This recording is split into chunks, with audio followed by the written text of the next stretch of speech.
Bien, muy buenos días tengan todos. Vamos a comenzar con nuestra clase número 24 de teoría electromagnética, hoy viernes 30 de octubre, y vamos a continuar con lo que nos quedamos la vez pasada. Habíamos visto fuerzas sobre conductores, en particular habíamos revisado esta expresión, que voy a escribir ahora, que es a ver, permítame que no tengo funcionamiento aquí de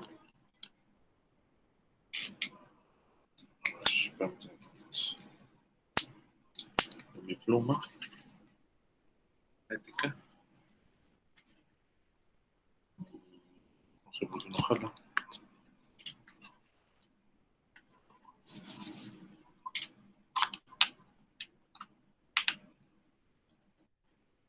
No, tengo un problema.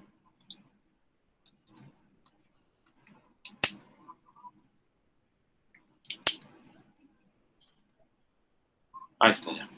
Bien, entonces, sí, entonces recordemos que habíamos visto que cuando yo tengo un conductor,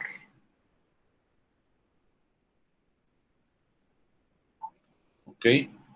Este, eh, la, la, la fuerza por unidad de área, la denotamos así, resultó ser como un medio de sigma. En general, sobre una superficie que está cargada, es el campo interior más el campo fuera, ¿no?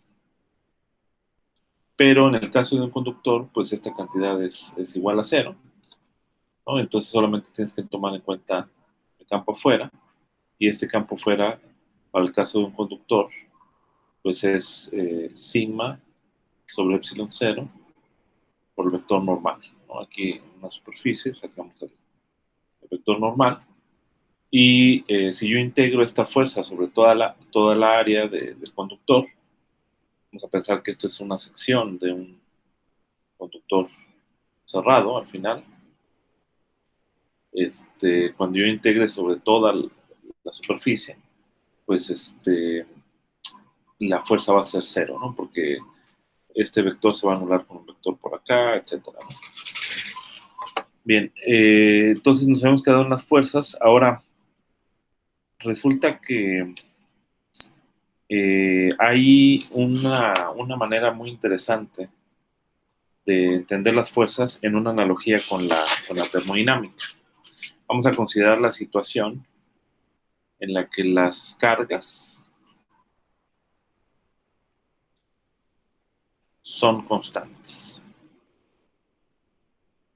Bueno, entonces nada más a lo que quería enfatizar en esta cuestión es que pues, la fuerza total va a ser cero, o sea, esta fuerza F, para un conductor que es aislado, ¿no? O sea, una fuerza sobre toda la superficie,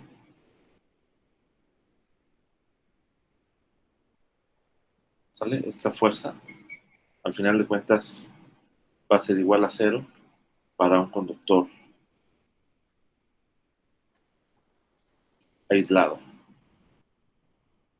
¿vale? ¿Por qué? Porque básicamente un pedacito de fuerza no actúa sobre el conductor mismo, ¿no? O sea, un pedacito de área que genera esta fuerza, pues yo voy a tener fuerzas aquí, acá, cada pedacito del conductor, una fuerza de presión hacia afuera, ¿no? Entonces, digamos que esta fuerza pues no va a actuar sobre este otro pedazo material, etcétera, ¿no? Pero sí se puede definir la noción de fuerza cuando el conductor está en presencia de otros conductores, ¿no? O sea, entonces si yo tengo una colección de n conductores, vamos a considerar n conductores, entonces, digamos, n-1 conductores pueden ejercer una fuerza sobre uno de ellos, ¿no? Vamos a considerar n conductores con R1, R2, hasta RK centros de masa con R1 correspondiendo a su centro de masas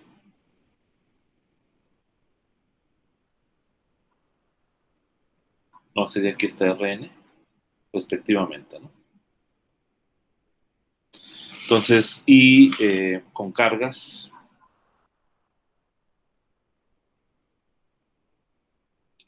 igual, Q1, Q2, etcétera, QK,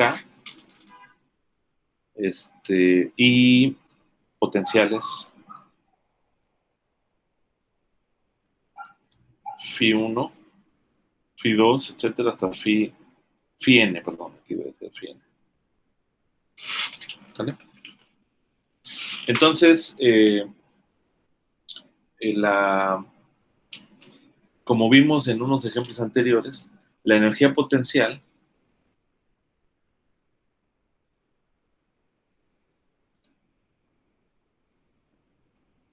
la podemos escribir como la energía potencial total, como una función que depende de Q1, de Q2, etcétera, hasta Qn y los centros de masa.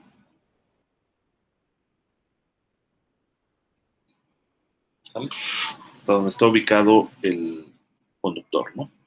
Entonces, si ustedes se fijan en esto, se acordarán ustedes de termodinámica. O sea, esto justamente parece un potencial que depende de estas variables termodinámicas Q1, Q2 y los centros de masa, ¿no? Entonces yo puedo pensar justamente si las posiciones del centro de masa se mantienen constantes, pues entonces una diferencial de la energía pues solamente va a depender de una diferencial de las Q, ¿no? ¿Sale? Y viceversa. Entonces, uno puede identificar una noción de trabajo asociado al cambio en la carga o también asociado al cambio en la posición. ¿Sale? Entonces, pues, ¿cómo se generalizaría si nosotros permitimos que los conductores puedan cambiar de centro de masa, de posición centro de masa? Pues sería lo siguiente,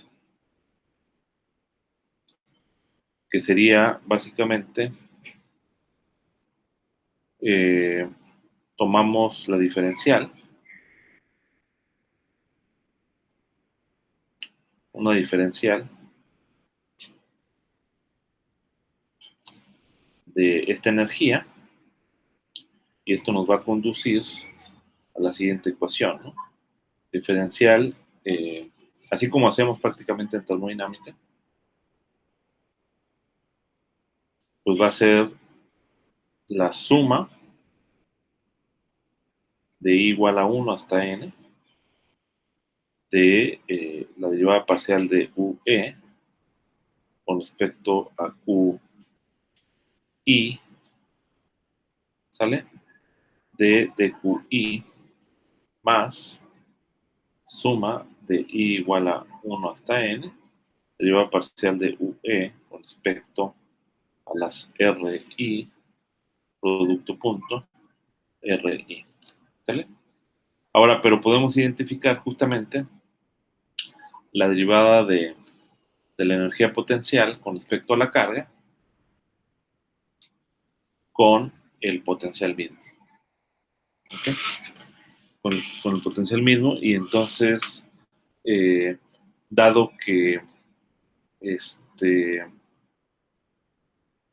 si nosotros revisamos una expresión anterior que teníamos, pues la energía potencial, no sé si ustedes recuerdan, la energía potencial pues es igual al producto de la carga por el potencial, ¿no? Entonces, si yo lo que estoy variando, ¿vale? O sea, no sé si se acuerdan de esta expresión, teníamos, déjenme aquí un paréntesis, la energía potencial es un medio de la suma de la carga por el potencial, ¿no? Entonces, si yo permito variar esta Q, cuando yo tomo aquí la diferencial, pues justamente voy a tener Q por phi, ¿no? La diferencial de Q por phi, ¿no? Entonces, en ese sentido, lo identificamos con el potencial, ¿sale? Y esto, pues, es una variación de la energía. No, de hecho, si lo pensamos funcionalmente, ¿no? De aquí, o sea, el tomar una derivada parcial, acá, tomamos una derivada parcial de U con respecto a la carga, y pues esto va a ser justamente, bueno, aquí tendríamos un medio,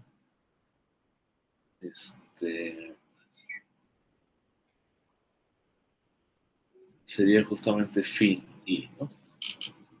Excepto el potencial. Entonces ahí es nada más la detalle, ¿no? Que sería phi nada más. Voy a borrar esta parte. Bien, entonces lo identificamos justamente con el phi, y pues se identifica con la fuerza, y pues está definido como menos la derivada de U, como el gradiente, ¿no? Del potencial, ¿no? En ese sentido, se identifica con la fuerza.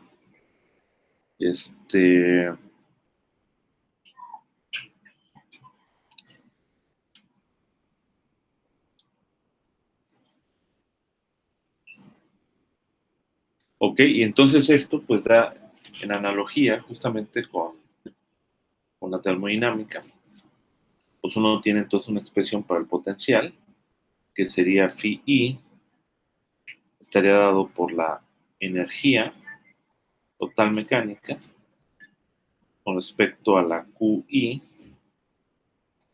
¿sale? Manteniendo el resto de las cargas diferente de, lo voy a poner así mejor, el resto de las cargas diferente de QI,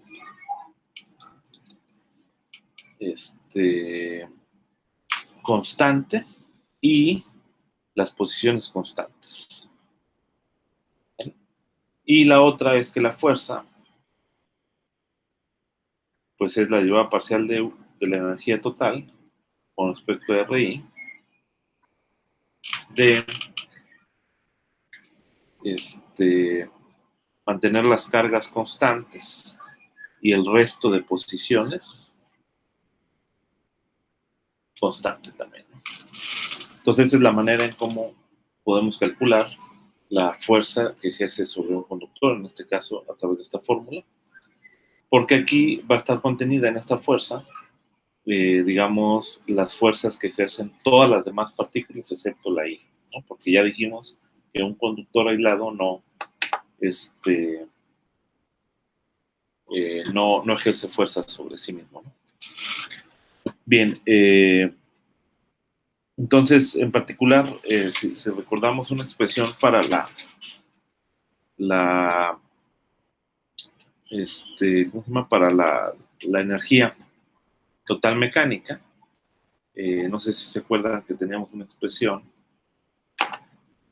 para la energía total mecánica.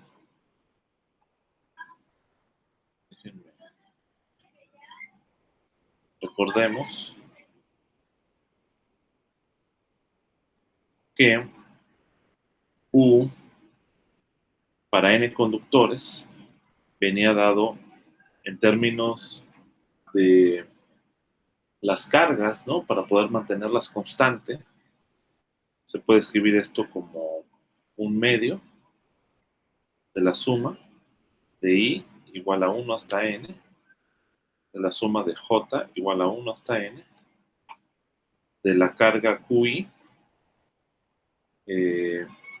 no, acá debería ser, no la matriz de capacitancia, sino su inverso, ¿sale? El inverso de la matriz de capacitancia por QJ. ¿Sale? Esta es la expresión que teníamos para la energía potencial que derivamos en la clase anterior, ¿no? Para la energía total electrostática, ¿no? ¿Vale? Entonces, pues esta es la expresión que requerimos para poder evaluar la fuerza, ¿no? En este caso, pues lo que hacemos simplemente es mantener todas las cargas constantes, aquí serían todas las cargas constantes, y solamente variamos la única dependencia que depende de la posición, pues es la geometría, ¿no? Es esta P y J. Entonces quiere decir que la fuerza sobre el iésimo conductor va a estar dado por 1 sobre 2, el negativo de 1 sobre 2, y J de QI por QJ de la derivada de PI, PJ con respecto a R, y todo esto mantenido a las Q constantes y las R. Bueno, aquí sería conveniente utilizar otros índices para que no haya problema, o en este mejor. Aquí usamos el índice késimo y J, acá el késimo, y con el K distinto de I y también K distinto de J. ¿Vale? Este es el asunto, ¿no? O sea, porque aquí solamente voy a tomar en cuenta la derivada con respecto al késimo, pero no con respecto al resto de posiciones. ¿Ok? Esa sería una expresión interesante para la fuerza que ejercen entre sí dos conductores, bueno, que ejerce entre sí los conductores sobre uno dado, ¿no? O sea, digamos, imaginen la situación en la que yo tengo un conductor, otro conductor, o sea, muchos conductores, ¿no? Y respecto a un origen, pues definimos su centro de masa, R1, R2, etcétera, ¿no? Entonces, la pregunta es, ¿cuál es la fuerza que va a sentir este conductor por la presencia de estos otros que tienen carga Q1, Q2, etcétera, ¿no? O sea, pero ahora a nivel de conductores, ¿no? Pues esto te lo da esta fórmula y eso va a depender de cuál sea la matriz inversa de la matriz de capacitancia, ¿no?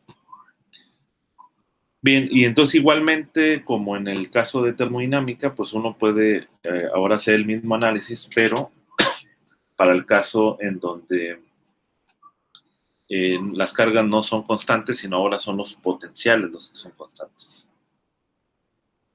¿Vale?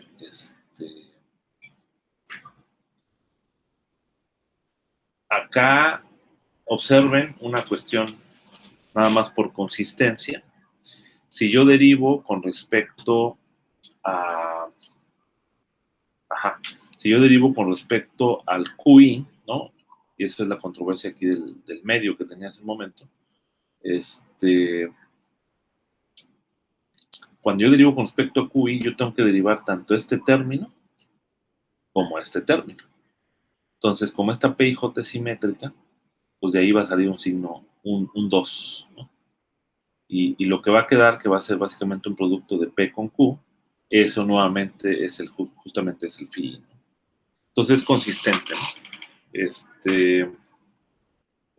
Hace rato que puse aquí la expresión, eso pudo haber causado una confusión, cuando puse que U es igual a un medio de UI, phi. Entonces, claramente, si yo lo derivo con respecto a QI, uno podría decir, pero pues esto es phi sobre 2. Pero el punto fundamental es que esta phi puede depender también de la, o sea, es decir,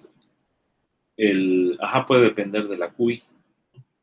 ¿Por qué? Porque la phi depende de las capacitancias, de la matriz de capacitancia con la Q, ¿no? De hecho, del inverso de la capacitancia con la Q, y entonces el phi también depende de la Q, ¿no? Entonces ahí es un detallillo, ¿no? Pero eso ya se observa aquí, más claramente. Bueno, uno puede hacer el tratamiento ahora en donde el potencial, consideramos la situación donde los potenciales son los que se mantienen constantes. Entonces, igual que en el caso de termodinámica, pues la manera en cómo se llega a esto es haciendo una transformada de Legend, ¿no? Una transformación de Legend.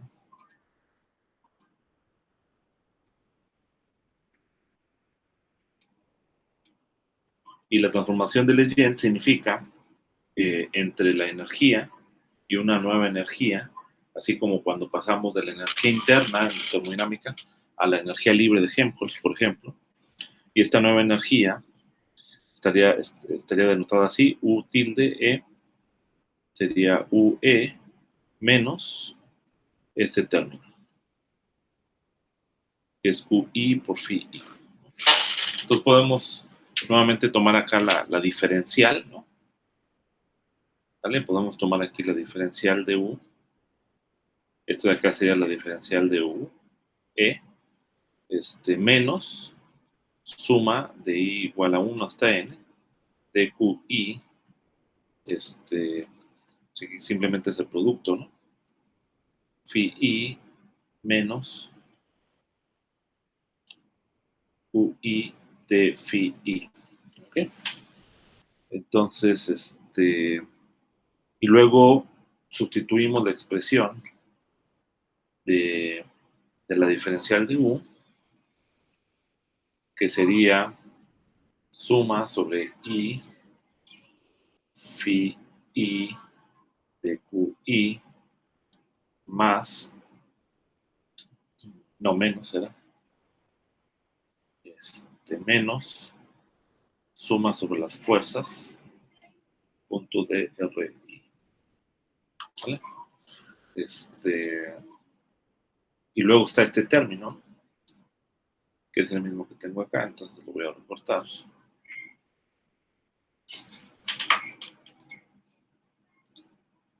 Vamos a ponerlo aquí.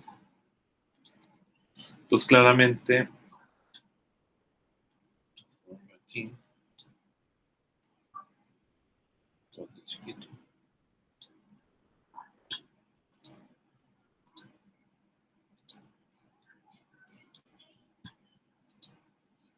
Ok, entonces,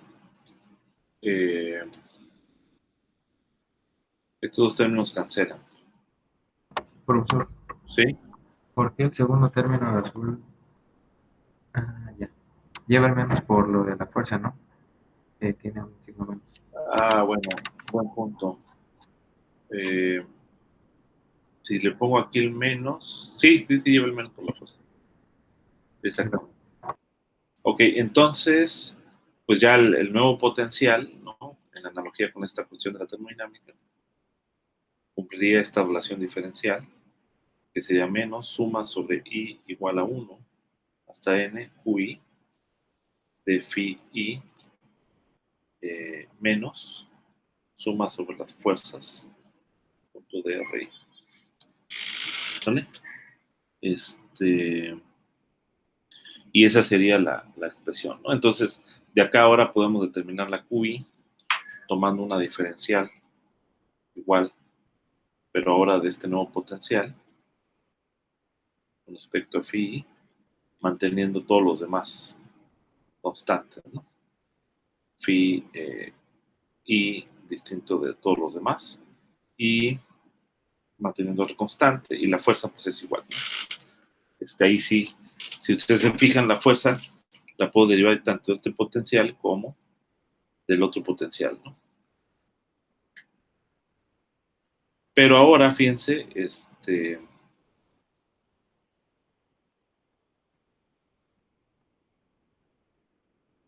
ahora el punto es que este phi es el constante.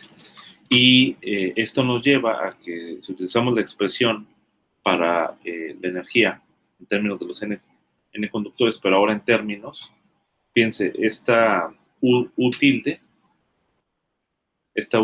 ahora es una función, ¿sale? Esta de acá es una función cuyas variables naturales, que son el análogo a las variables termodinámicas, serían las phi 1, phi 2, phi n y también las r, ¿no?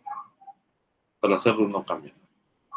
Estamos haciendo una transformación, la transformada de Lejeune te lleva de un espacio a otro, ¿no? O sea, en este caso el espacio de potenciales al espacio de cargas, ¿no? Viceversa. Así como en mecánica clásica también aparece ahí la transformada de Legendre, termodinámica, etc. Entonces, en términos, el útil en términos de la, ¿cómo se llama? Si uno hace esta transformación, ¿sale?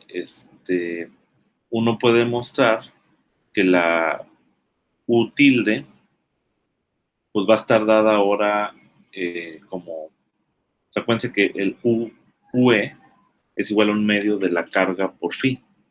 Entonces, ahora la U tilde va a ser menos la carga por phi. O sea, uno puede probar que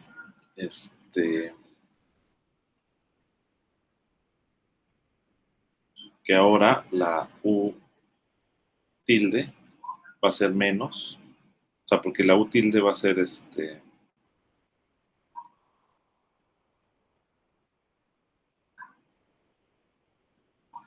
va a ser que es un medio, suma sobre la carga I, phi I, menos la carga I, phi I, y esto es menos un medio de la suma sobre carga I, phi I.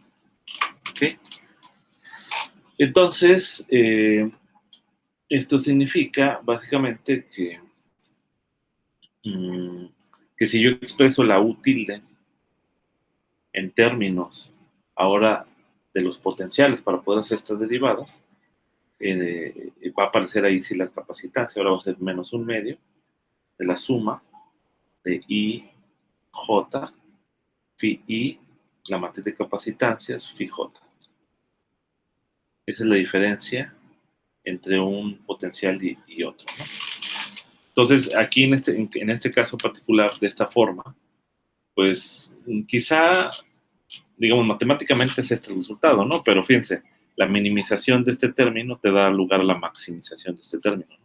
Entonces, este potencial es más como una entropía, ¿no? Una especie de entropía, ¿sale? Cuando tú vas de la energía a la entropía, ¿no? También.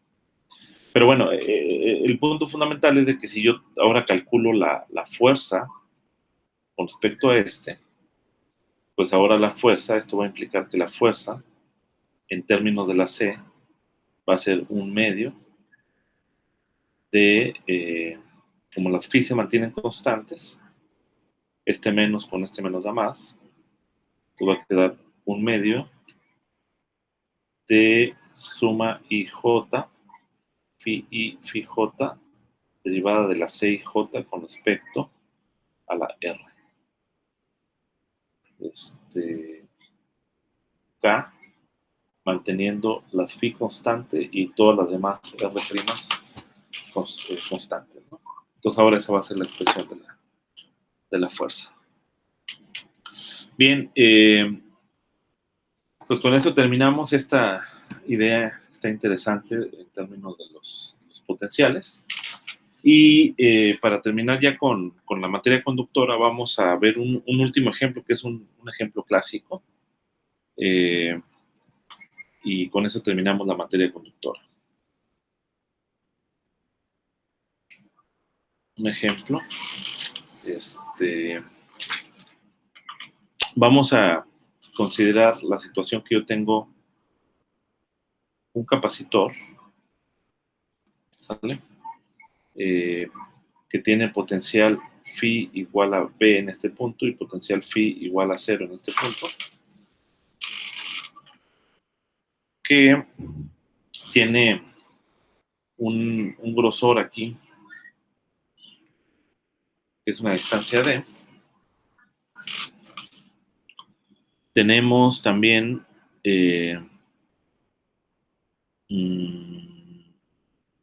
una profundidad, digamos, o sea, el ancho, imagínate que está así, hacia acá, las placas paralelas.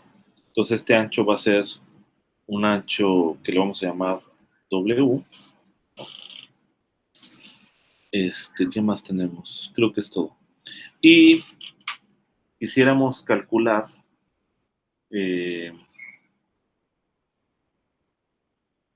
digamos, ahora, pues aquí como tienes un potencial B, pues va a haber un campo en esta dirección, ¿no? Todo esto lo va a llenar de un campo eléctrico.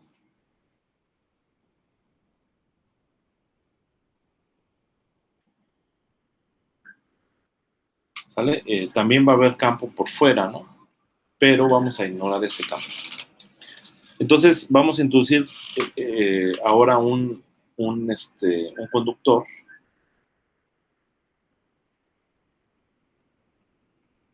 Lo vamos a introducir dentro de este campo y lo que queremos es calcular cuál es la fuerza que actúa sobre esta hoja de metal. Voy a poner así.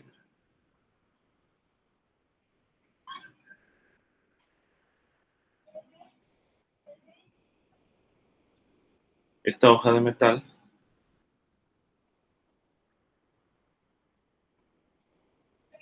¿vale? Que lo voy a introducir aquí, ¿no? ¿Cuál es la fuerza, ¿sale? Que actúa sobre la fuerza, digo, que actúa sobre la hoja de metal, que se inserta una distancia X. Vamos a decir que yo lo voy a introducir hasta una distancia X, ¿vale? Entonces lo voy a extender aquí la hoja.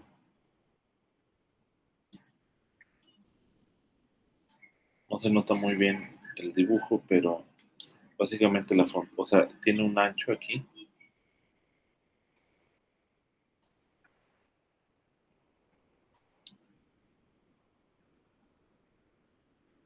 ¿Vale? Vamos a decir que el grosor de esta hoja es igual, ¿no? Que las placas. Entonces nomás me voy a fijar en el ancho T que hay entre las placas. Entonces, pues claramente lo de acá que genera el potencial, pues aquí hay cargas, ¿no? Entonces es como si tuvieras las cargas por fuera. Las líneas en el interior del conductor no atraviesan las líneas, pero acuérdate que como este es un campo eléctrico, se da el fenómeno de inducción electrostática en el sentido de que las cargas, digamos, las líneas de campo van a ir en esta dirección así, le van a pegar por abajo al conductor y va a haber una polarización de tal manera que las cargas de carga negativa se van a ir a esta parte de la superficie del conductor y las otras cargas positivas van a estar aquí arriba del conductor y eso va a generar líneas de campo hacia arriba o arriba del conductor. Entonces digamos que en la parte interna del conductor pues ahí no va a haber campo, ¿no? Por la propiedad del conductor. ¿Sale, vale? Pero alrededor de él sí hay campo, ¿no? Entonces vamos a decir que ya lo introduje hasta acá, o sea, ahí lo puedo mantener en equilibrio, y luego lo voy a desplazar otra distancia, x más un delta. Bueno, debería ser un poquito más atrás.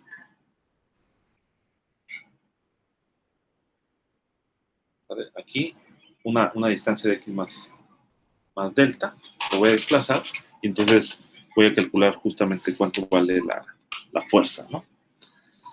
Bien, entonces, pues la fuerza, pues sería básicamente pues una fuerza que está en la dirección en X, ¿ok? Y la puedo calcular como pues una derivada de la energía potencial, ¿no? Entonces uno puede utilizar la expresión como yo tengo estos potenciales externos. O sea, fíjense, ¿cuáles son los conductores en este caso? Acá tengo un conductor, ¿vale? Arriba.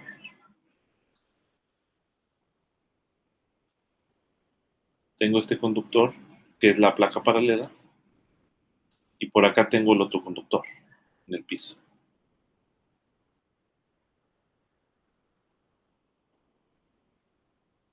¿Vale? Por ahí tengo el conductor. Entonces, estos son dos conductores, ¿vale? Y este es un tercer conductor. Entonces tengo tres conductores. Entonces un problema de n igual a 3. Pues tengo 3 conductores y estos potenciales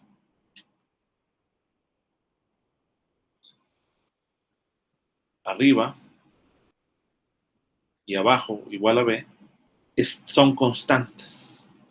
Entonces el problema que tengo que considerar es un problema a potencial constante. Entonces quiere decir que la fuerza va a ser menos la derivada de U,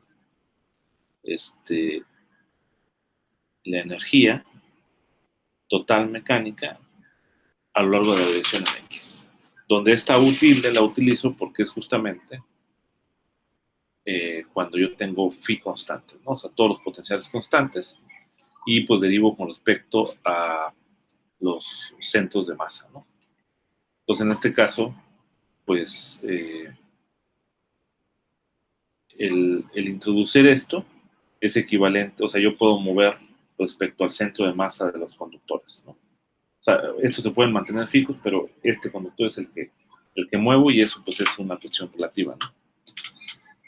Bien, entonces esto pues uno lo puede pensar como simplemente el límite, como U tilde es el negativo, ¿no? Ya vimos acá, U tilde es el negativo de U, ¿no? Entonces lo puedo expresar en términos de U tilde como el límite de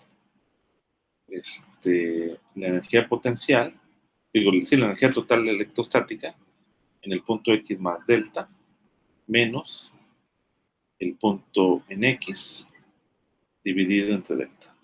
El límite cuando delta va a cero, porque es básicamente la derivada con respecto a X, ¿no? Entonces ya lo que hay que hacer es construir estas derivadas, digo, estas energías totales mecánicas en cada sitio, ¿no? O sea, tanto en este punto X como en este punto X más delta. Bien, en este caso, pues tenemos el campo, la energía U, UE, ¿no? La energía total mecánica en general, pues va a ser un medio de epsilon cero, la integral en el volumen del campo eléctrico al cuadrado, ¿no? La norma al cuadrado, ¿no? Esta es básicamente la densidad de energía y pues la puedo calcular de manera exacta porque el campo eléctrico básicamente es constante debido a que esta parte es constante, ¿no? Entonces,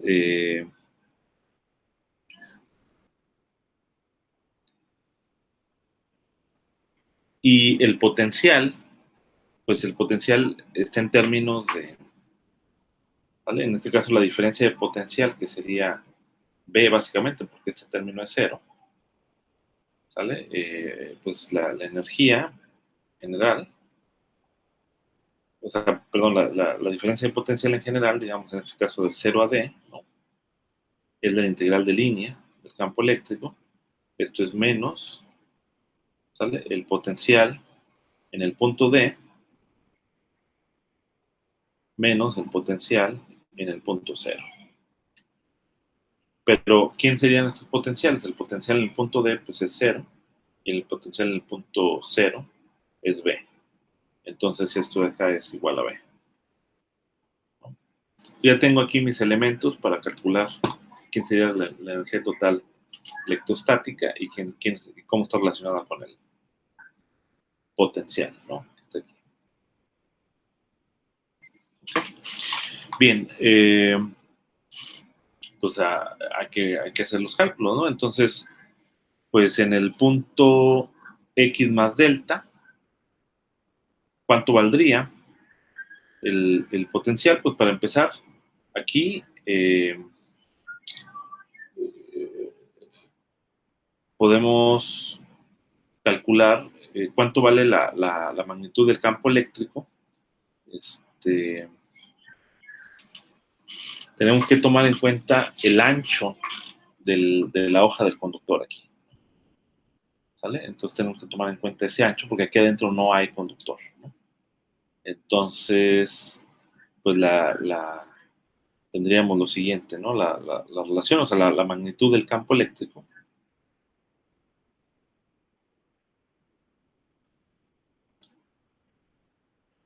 sería este campo eléctrico sería el potencial dividido entre la distancia, ¿sale? Menos el ancho. Menos el ancho de la hoja. ¿No? Porque, o sea, tú tendrías que separar, ¿no? Aquí los términos de 0 hasta, digamos, si lo quieres hacer así, tendrías que hacerlo de 0 hasta esta distancia, ¿no? Esta altura, ¿no? Y luego desde esta altura hasta acá, ¿no? O sea, si tú la separas, o sea, si tú quieres hacerlo así, lo puedes hacer, que sería, digamos, de 0 a x, y luego tendrías una integral de x a x más t, y luego tendrías una integral de x más t a d. ¿Okay? Pero de tal manera que, bueno, en esta región el campo eléctrico es 0, ¿vale? Y en esta región, pues, digamos, es uniforme el campo, entonces tendrías x por e, ¿vale? Más,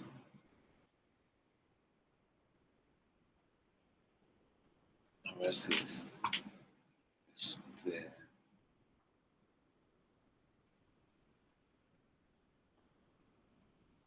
sí, o sea, en esta región el campo eléctrico vale 0, ¿no? Porque tienes dl punto e, dl punto e, dl punto e. Entonces, y en ambos van en la misma dirección.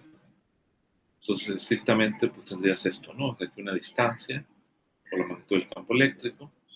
Y acá, aquí está el punto, ¿no? Como es una diferencia, entonces voy a tener d menos x más t multiplicado por el campo eléctrico. Entonces, como pueden ver, el término x por e cancela con este término. Entonces, lo único que queda es justamente d menos t por el campo eléctrico igual al potencial, ¿no? Que es esta expresión que tenía acá. Entonces, esa es la manera en cómo lo tienes que calcular, y de esa manera se evita justamente el hecho de que las líneas de campo pasen a través del conductor. Entonces ya tienes una relación para el campo eléctrico, entonces ahora lo sustituimos aquí. Entonces el UE en el punto X más delta, pues quiere decir que el conductor ya entró hasta acá, ¿no? Hasta acá está. Entonces hay que tomar en cuenta el volumen que ocupan las líneas de campo hasta acá, ¿sale? Para poder calcular este volumen, y el campo eléctrico pues ya lo tenemos, ¿no?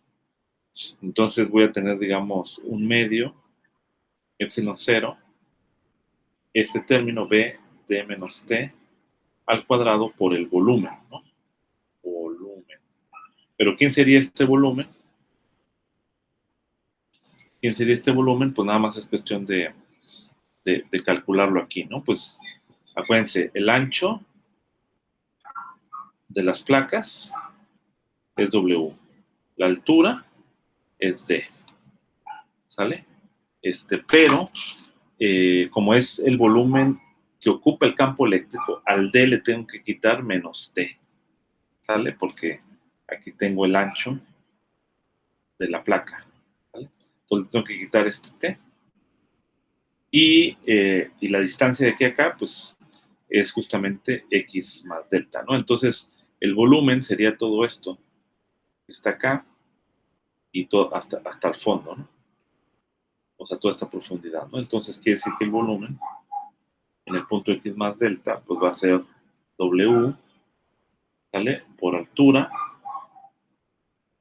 por este otro ancho, X más delta. ¿Sale? Entonces, esa sería la expresión de la energía en ese punto. Entonces, lo que tendríamos sería que U X más delta sería epsilon 0 sobre 2 B de menos T elevado al cuadrado, ¿sale? Multiplicado por el volumen. Que W de menos T X más delta. Ahora, ¿cuánto valdría la energía en el punto X? A ver, ¿alguien de ustedes?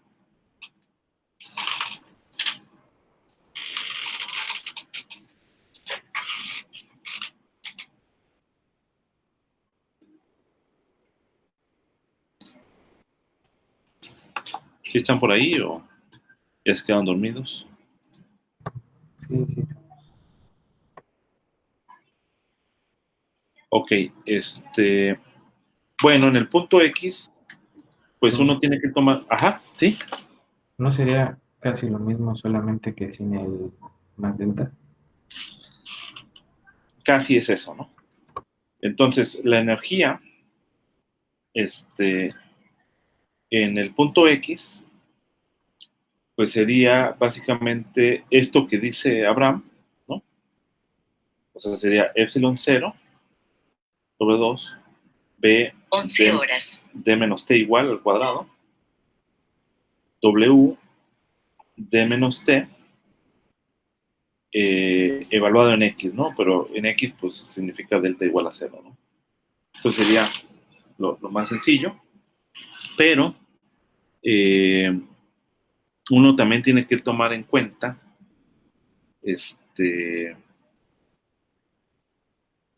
mm, el, el término que hace falta, ¿sale?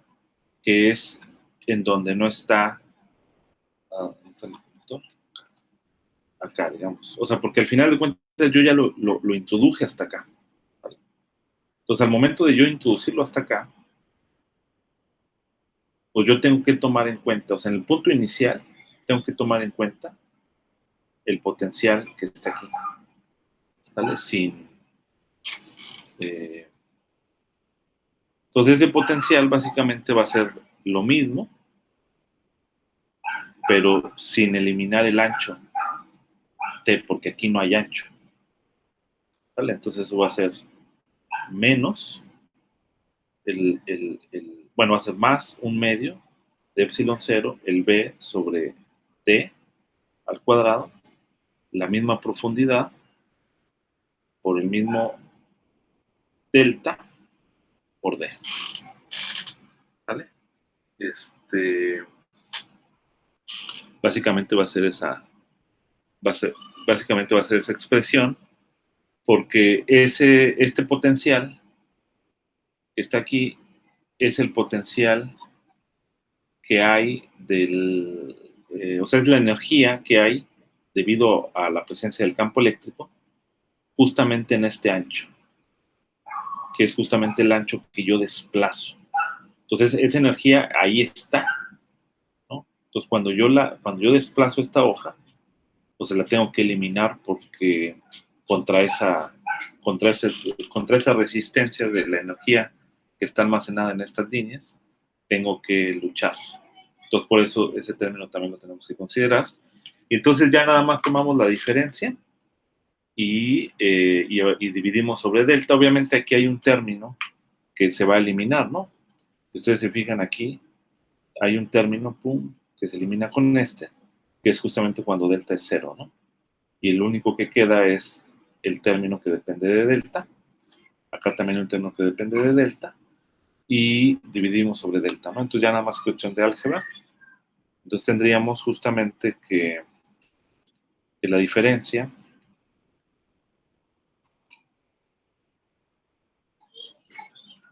sería epsilon 0 sobre 2 b dt al cuadrado,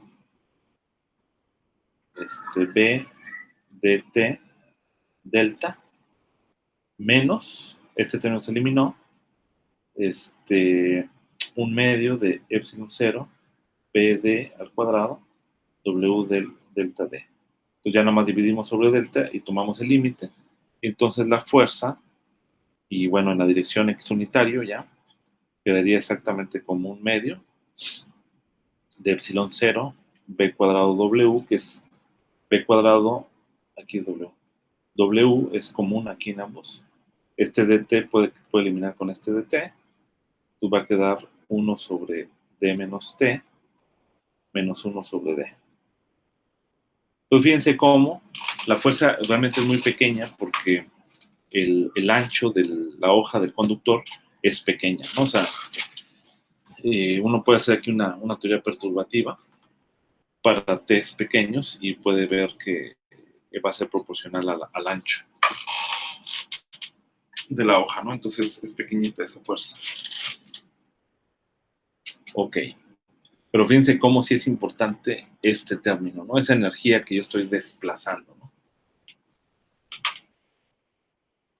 Ok, muy bien.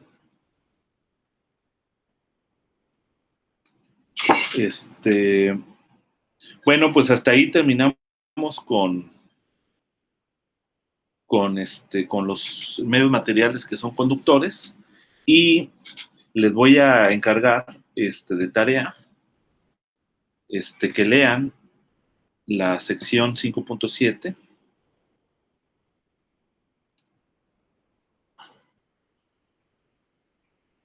Sección 5.7, que se refiere a conductores reales. No es un tema que está dentro del programa, pero sí me gustaría que lo leyeran. No hay muchos cálculos, más bien es como una cuestión más de comprensión, pero digamos ahí se introduce cuál es la diferencia entre los conductores, o sea, digamos van a tener una noción más clara de lo que es un conductor real, ¿no? Por ejemplo, nada más así, algo que viene justamente en esa sección, es cuando nosotros hablamos de los conductores, decimos, mira, el campo eléctrico es cero, ¿vale? Así lo definimos, de hecho, para R en todo el volumen. Eso significa, R en todo el volumen, significa también la frontera. De tal manera que justamente en los conductores ideales, que son los que vimos, pero son una muy buena aproximación, ¿no? Los conductores ideales, pues se tiene esto y además también se tiene que el potencial phi, pues es una constante, ¿no? Que vimos varios ejemplos, ¿no? Entonces era suficiente compararse en cualquier punto en la superficie del conductor o en el centro de masa para evaluar el potencial. Bueno, una diferencia es que en el conductor real, y eso viene discutido ahí, en esta sección, en el conductor real lo que uno tiene es igual, el mismo conductor, también tienes que el campo eléctrico es cero en el interior, excepto en una frontera. ¿Sí? En una frontera que está dado aquí en el conductor. Permítame traer.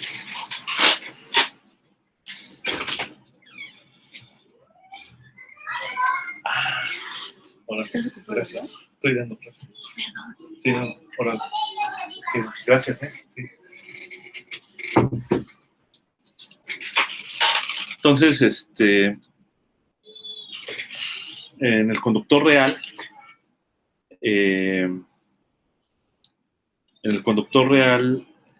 tú tienes una frontera, o sea, la misma frontera, hay un ancho,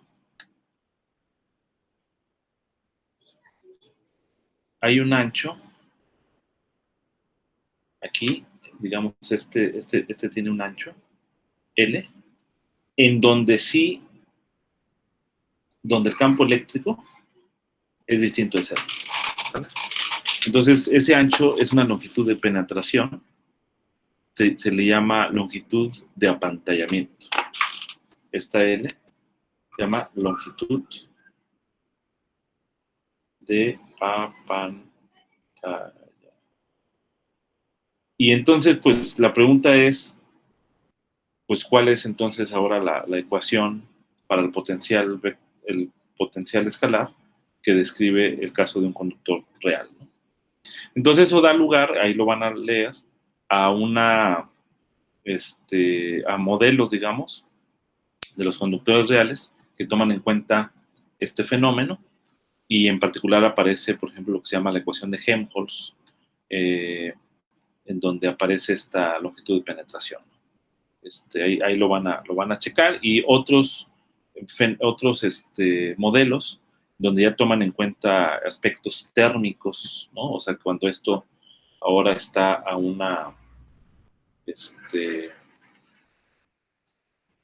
reservorio a temperatura T, pues ya también se modifica, digamos, la manera en cómo abordas el problema, y eso te da, por ejemplo, un apantallamiento que se le llama el apantallamiento de Debye-Huckel o el de Thomas Fermi, ¿no? Lo pueden checar ahí, en donde básicamente la densidad de carga cambia y depende de la temperatura, ¿no? Entonces, chéquenlo para que tengan un poquito de cultura, ¿no? Al respecto de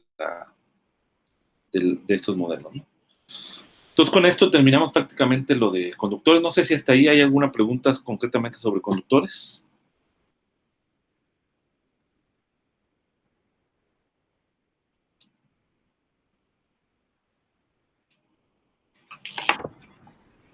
Profesor, Sí.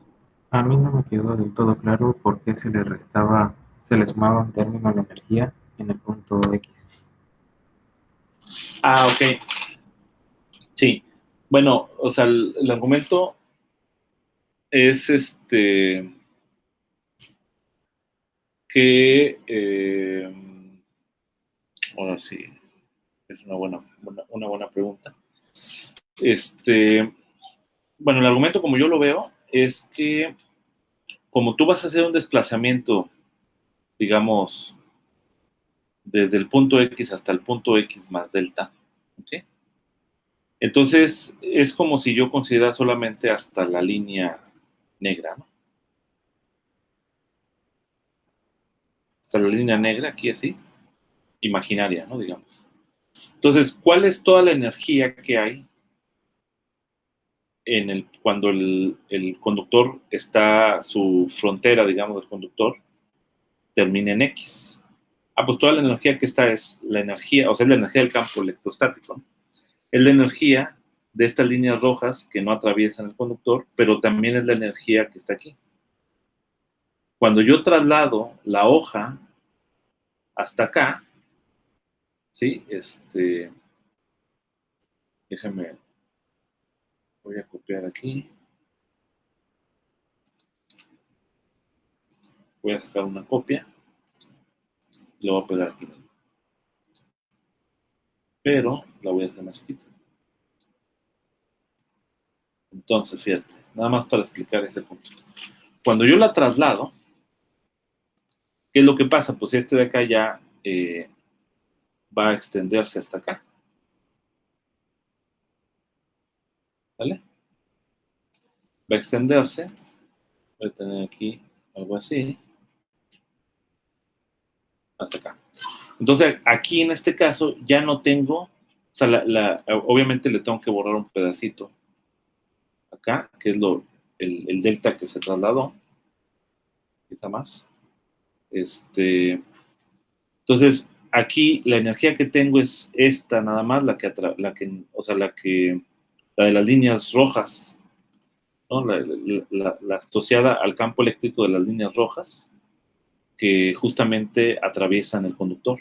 Pero acá tengo esta energía que está aquí, más esta energía.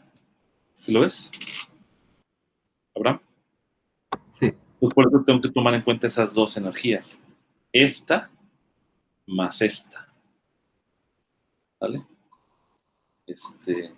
O incluso puedes tomar toda la energía de todo el capacitor si quieres. Lo que pasa es que la energía que viene aquí, que voy a encerrar aquí en negro, pues esta energía es común a ambos, entonces se cancela. Esa no la tomo en cuenta. ¿Ok? Sí, de hecho esa es la razón, ¿no? O sea, esta energía hasta el tope, que está aquí, digamos una energía, Esta es común, es como si yo le agregara esa energía también acá, ¿vale? Pero es común a ambos, ¿no? O sea, porque esa energía es esta que está aquí. Entonces no se la sumo porque esta de acá se va a restar. Ok. Bien, ¿alguien más tiene alguna pregunta? Y ahora ya no vienen a clase, mira, nada más Jesús, Christopher y Abraham. Vamos a hacer la maldad y no subir los videos. ¿No? Para que llegue. Bueno, Ok. por lo menos compártalo con nosotros tres. Que hay cosas que se pierden. Ok. Bien, Profe, yo tenía una sí, duda, pero bueno, no, bueno, sí hay dudas, pero todavía tendría que volver a leerlo, pero más que nada es en lo de cuando dijo de la frontera del conductor real. O sea, ajá, dijo que es toda la frontera que sucede, que es diferente de cero, ¿no? sí, Podría ser que, por ejemplo, haya un conductor que tenga una cierta sección de la frontera que sea diferente de cero y el resto de la frontera igual, también sea igual a cero. Es como que, como si fuera como medio cascarón de huevo. sí, también puede ser posible, ¿eh? También podría ser posible porque eso depende de la naturaleza del conductor y los conductores, pues en la vida real no son homogéneos, ¿no? Entonces, pudieras tener la situación en la que la longitud, o sea, tuvieras dos conductores hechos de distintos materiales y en uno en donde la longitud, digamos, de apantallamiento es más pequeño que en otro y a lo mejor por algún orden de magnitud de tal manera que tú lo puedes despreciar, ¿no? Entonces sí, en efecto. Puedes tener junturas, ¿no? De conductores que da lugar a ese tipo de situaciones inhomogéneas, ¿no? Bueno, pues ya para el resto de la clase, vamos a comenzar ya con el tema de materia dieléctrica, que es el tema de medios materiales que nos hace falta, ¿no? Entonces vamos a tener materia dieléctrica.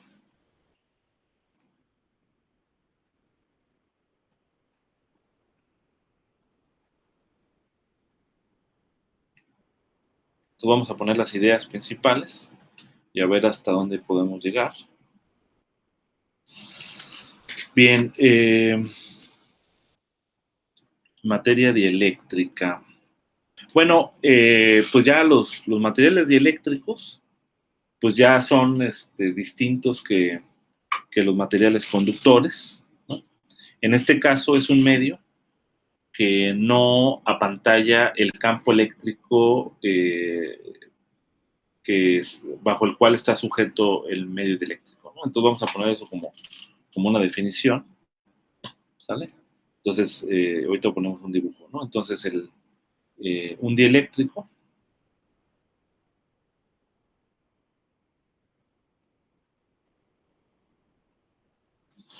un dieléctrico es un medio que no apantalla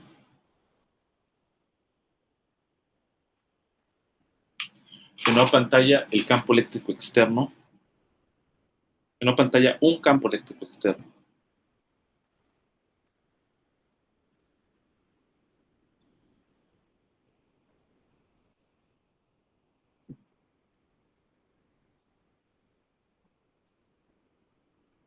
Un campo eléctrico externo que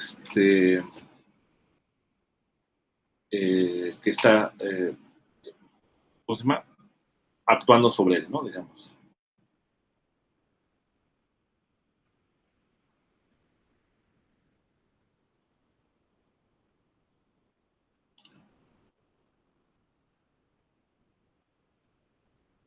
¿Qué significa esto, no? ¿Vale? En un dieléctrico, yo tengo aquí mi dieléctrico,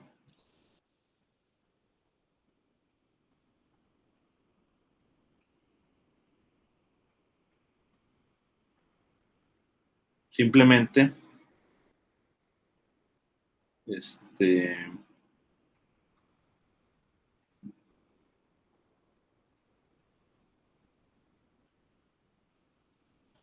y tengo mis líneas de campo.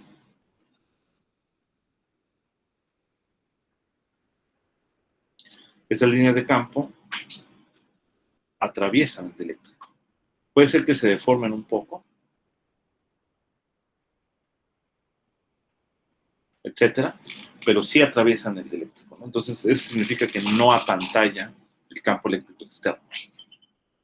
A diferencia de un conductor,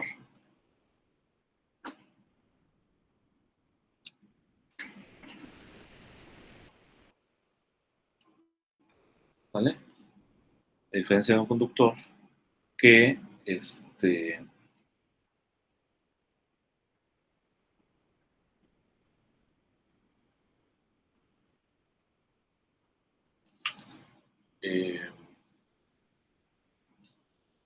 sí apantalla, ¿no? O sea, impide, digamos, estas líneas de campo siguen aquí, ¿no? Y estas aquí, hasta aquí llegan, ¿no?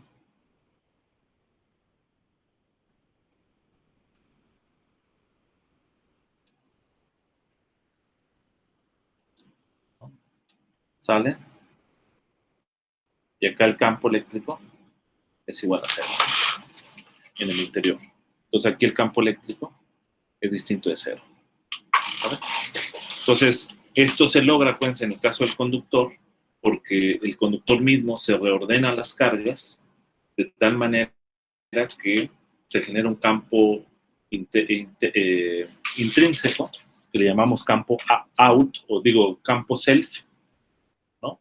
Que sería el campo externo, más el campo self,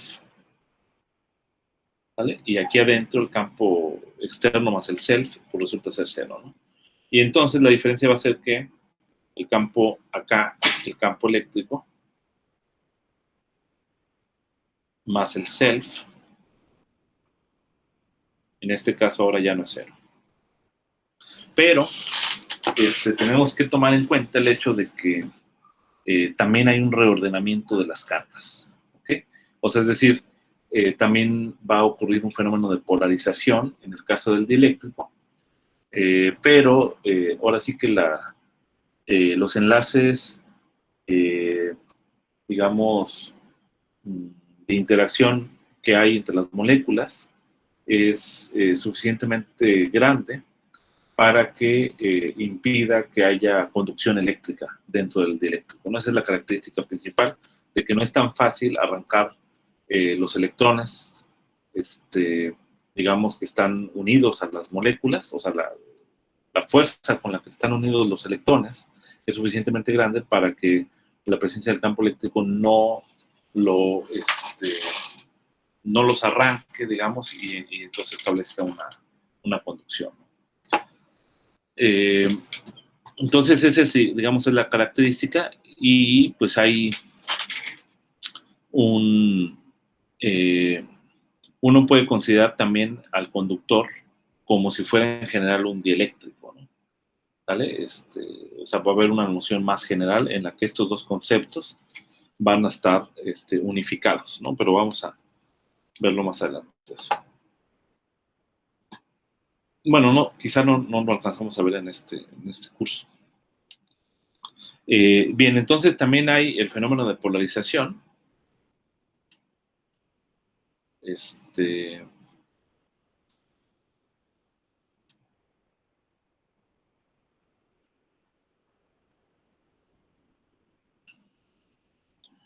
Fenómeno de polarización en el contexto de dieléctrico, como dijimos, ¿no? Porque pues también va a haber un reordenamiento de la carga interna que tiene el conductor, ¿no?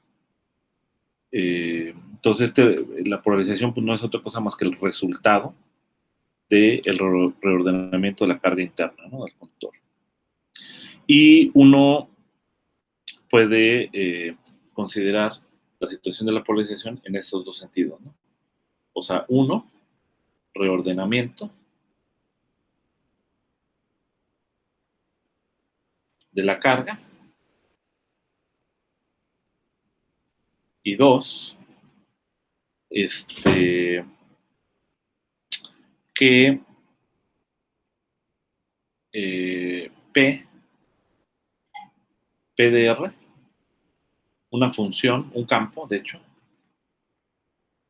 que es un campo vectorial, determina el reordenamiento.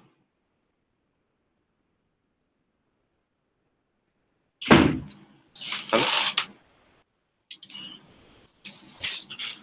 Y esa función, pues se le va a llamar polarización. Bien, ahora vamos a voy a tomar el ejemplo del dieléctrico aquí, para ya no volver a hacerlo.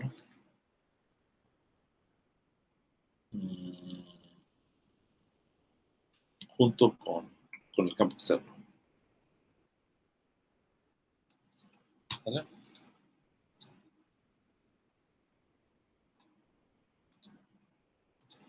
Entonces vamos a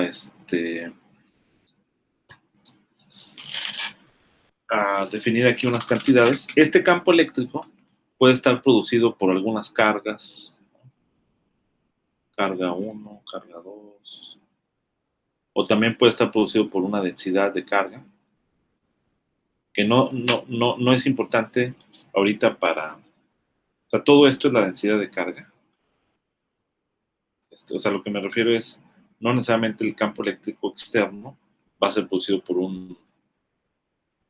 una carga o dos, sino puede ser en general una densidad de carga, ¿no? Entonces, esta densidad de carga, por una cuestión de convención, se le llama carga libre, ¿no? Se llama carga libre. O sea, la carga libre es la que da lugar al campo externo.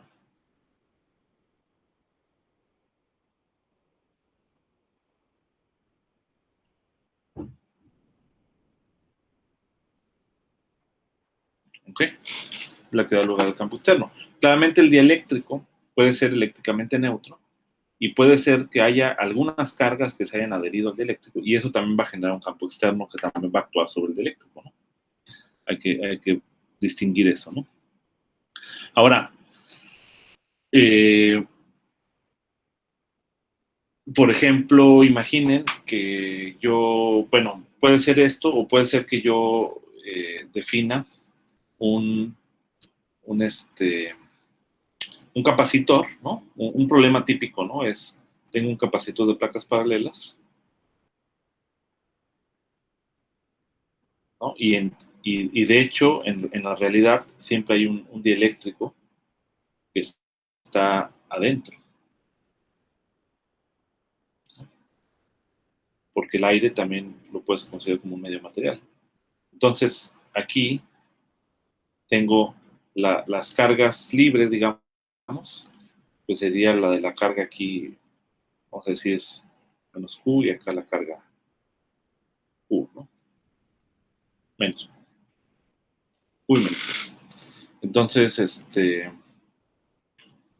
y aquí está el dieléctrico, ¿no? Entonces, este de acá es lo que genera el campo eléctrico y este de acá es el dieléctrico.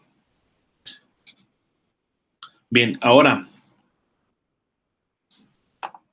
vimos que cuando hay la presencia de campo eléctrico externo, va a haber un reordenamiento de la carga en el dieléctrico mismo, ¿no? Porque el dieléctrico lo puedes pensar en un medio material que está compuesto de muchas moléculas, las cuales están interactuando entre sí de manera no trivial, y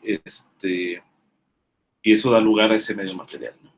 Pero las moléculas a su vez tienen carga, ¿no? Aunque sean eléctricamente neutras, digamos, ahí están compuestas de átomos, los átomos están compuestos de electrones, entonces tienen cargas, y por lo tanto esas moléculas van a responder ante la acción del campo eléctrico externo. Y la manera en cómo responden, pues va a ser que se van a reordenar esas moléculas de tal forma que van a rotar, digamos, estas moléculas de forma que la carga eléctrica, que es negativa, pues va a estar en la dirección opuesta a la dirección del campo, mientras que la carga eléctrica positiva va a estar en la dirección contraria, y entonces va a generar justamente el fenómeno de polarización. Pero al momento de que se da eso, automáticamente aparece el campo self, ¿sale? Que es el campo propio, digamos, de alguna manera que se opone a la presencia de este otro campo eléctrico, ¿no? Entonces, pues como este es un campo eléctrico, pues debe tener una fuente, ¿no? Porque el campo eléctrico se determina a partir de una fuente de carga. Entonces vamos a llamar a, digamos, aquí ya definí el concepto de carga libre. Vamos a llamar carga self, pero esa va a ser la carga de polarización, ¿sale? Entonces una carga de polarización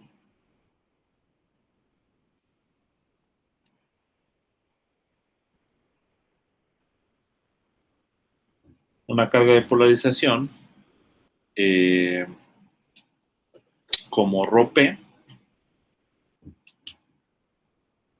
que da lugar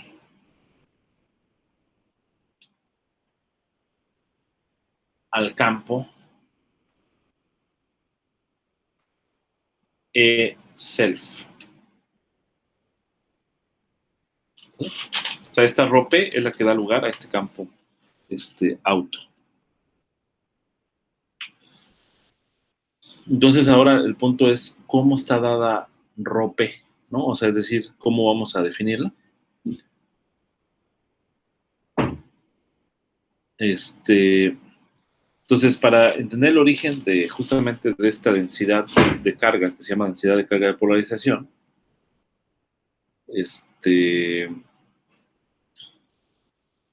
podemos considerar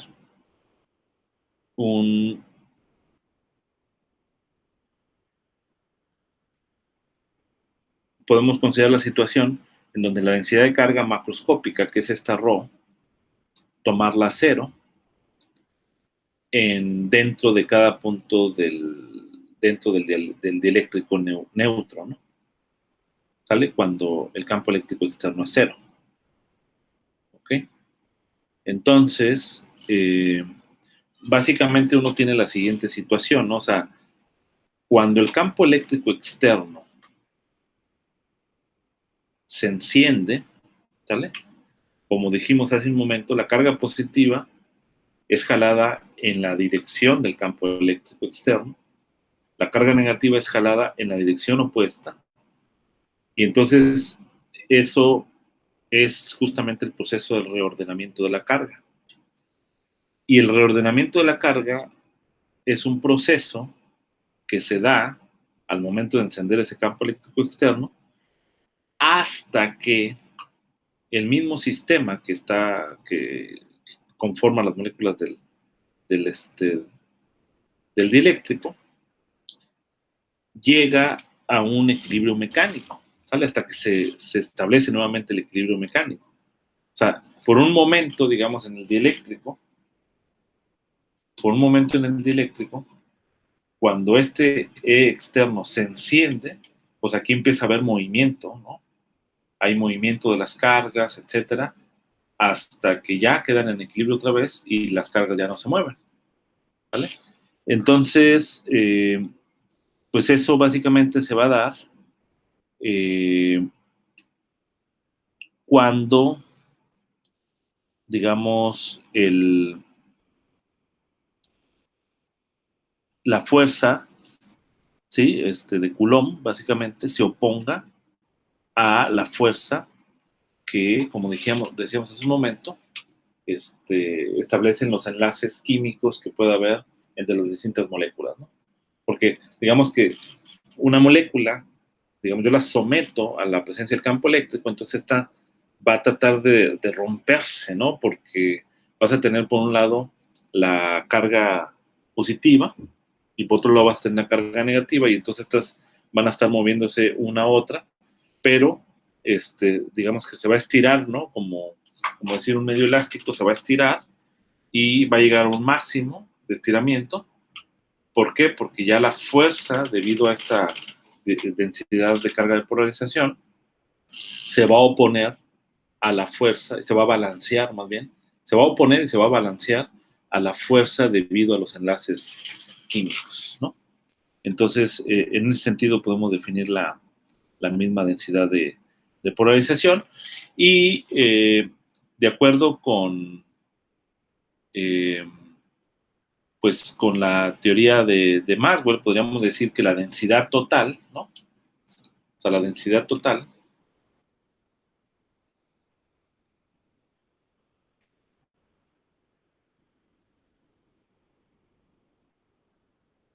con las leyes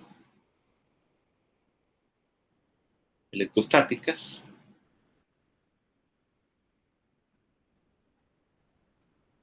tendríamos básicamente que la densidad R, en este caso, sea la densidad libre más la densidad de polarización. ¿Sale? O sea, esa sería la situación, ¿no? O sea, tengo la densidad libre más la densidad de polarización, tenemos que tomarlo en cuenta eso. Y, por supuesto que uno también puede tener una densidad superficial de polarización, ¿no? Ahora, justamente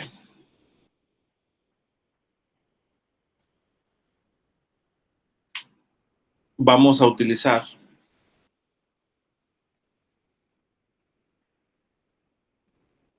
se utiliza el formalismo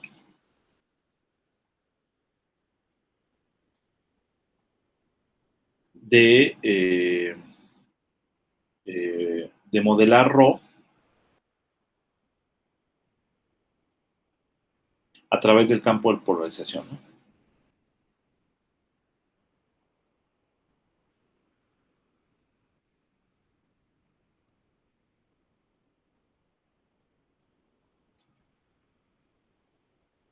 Entonces, digamos que uno puede abordar el problema de esta forma así general. O sea, decir, bueno, pues cuando hay un campo externo, se genera una polarización, que lo definimos a través de este campo de polarización P, y pues la densidad ocurre porque hay ese campo de polarización, ¿no? Entonces, la idea es tratar de expresar esta ρ P en función de este P, ¿no? Ahora, antes de eso, en el caso de un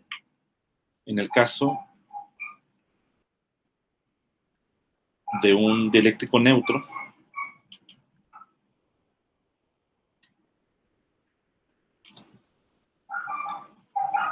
lo que tenemos es básicamente que la integral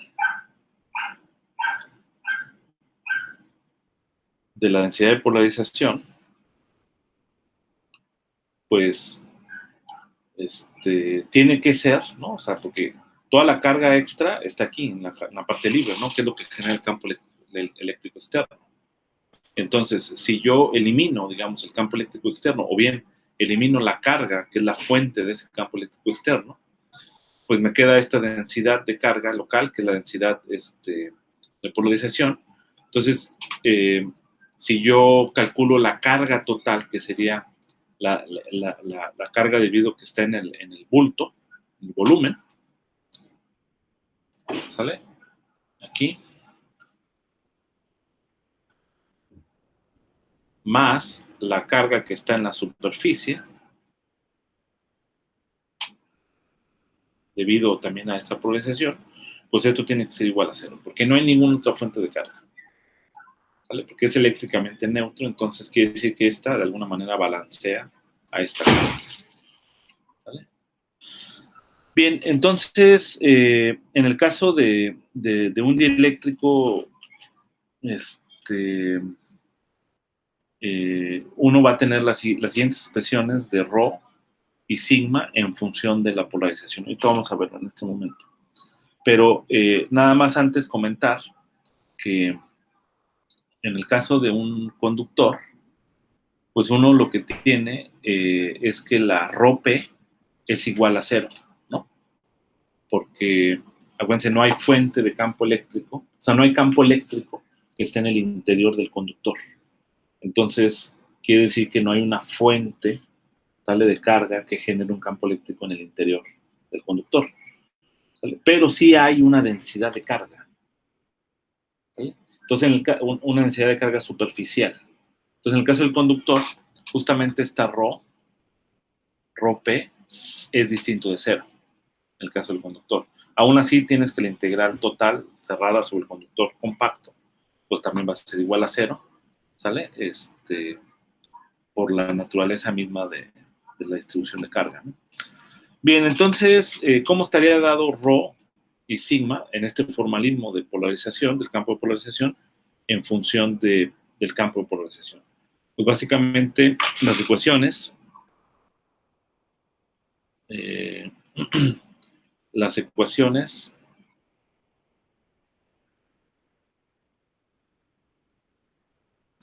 que relacionan, ya voy a terminar, porque tengo que irme a lo de la Olimpiada, las ecuaciones que relacionan ρP y sigma P con la polarización son las siguientes. Básicamente tienes que ρP de R es igual a menos divergencia del campo de polarización para todos los puntos R en el volumen. Sigma P, pues está relacionado con este P porque pues aquí hacemos integración, usamos el teorema de Gauss y esto no le queda otra más que ser P para puntos que están en la superficie.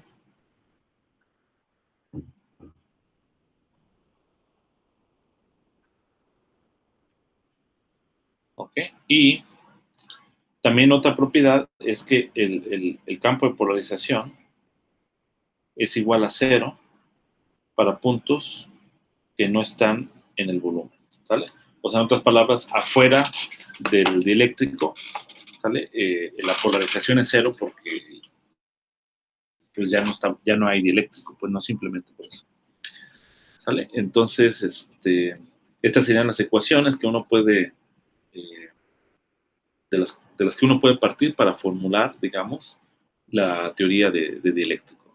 Hay un camino distinto que argumenta por qué la densidad debe ser de esta forma, ¿ok?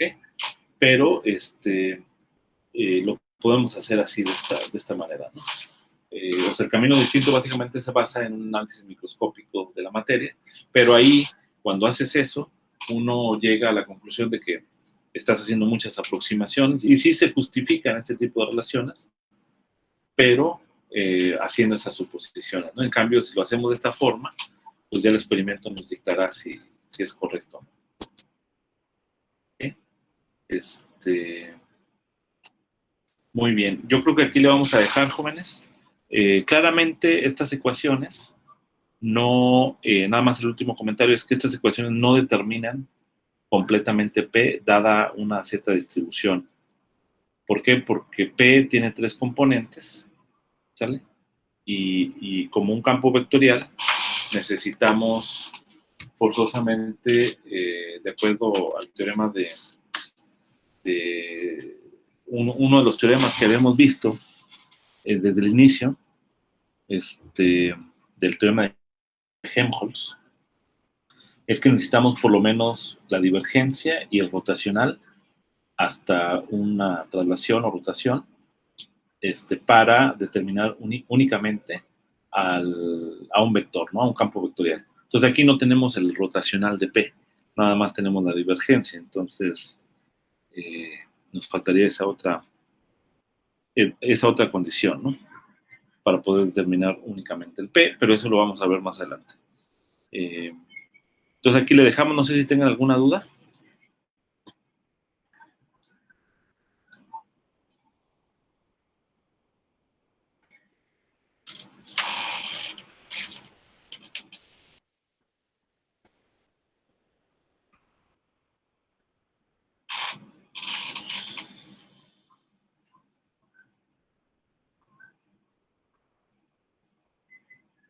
¿Alguna pregunta? A ver, Jesús.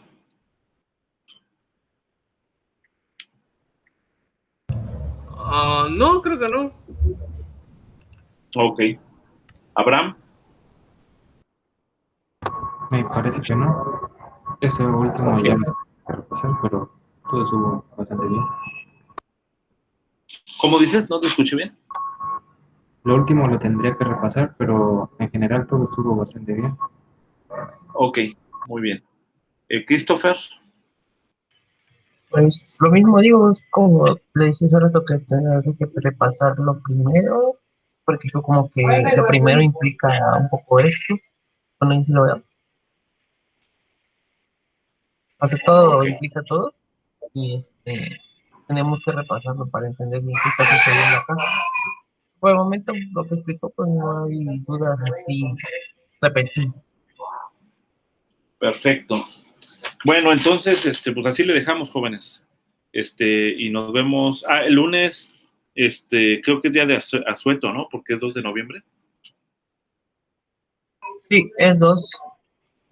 ¿Sí está marcado en el calendario? Sí.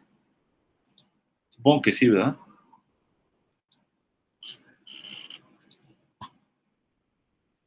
Digo, nada más para tomarlo en cuenta, ¿no?